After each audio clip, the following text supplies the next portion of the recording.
Hello, people.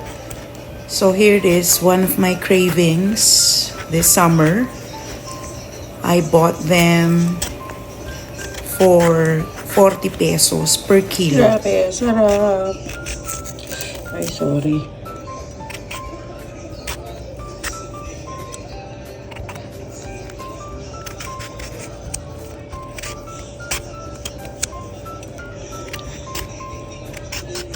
Perfect. That kind of mangoes.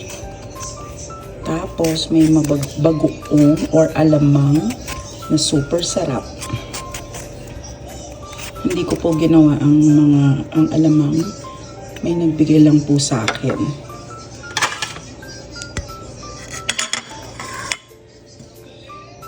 Hey! At as, ngayon ko ng yellow. Gusto ko green. Hindi ko rin alam kung hanggang kailan season. Oh my gosh, sarap oh. Kung hanggang kailan meron or season ang mga Indian mangoes. Ito, Indian mangoes, di ba? So there. I'll show you yung nabalatan na. Mamaya. Uy, Diyos ko. Oh, hindi na. Arene. Here are the Indian mangoes that I peeled. 4.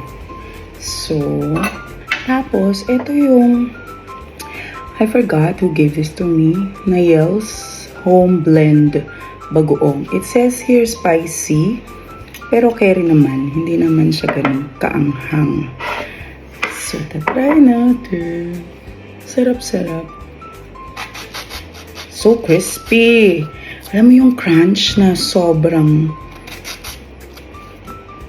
nakakapangilaw ng ngipin. Ito na. Oy, Nina. Oy, Nina. Oh. Look. Sarap. Ang sarap. Bet nyo ba to?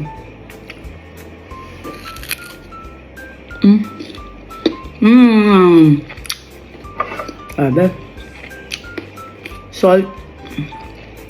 Sweet. Tsaka ang mild lang nung asim ng mangga kasi nga Indian mango sila. Ay, hindi mo kung gaano kalutong. Ay, nahulog siya eh. Yes, I'll be able to finish the 4. And yes, sasarin ko pati yung buto. Later. Sarap no? Bili na kayo. Dali!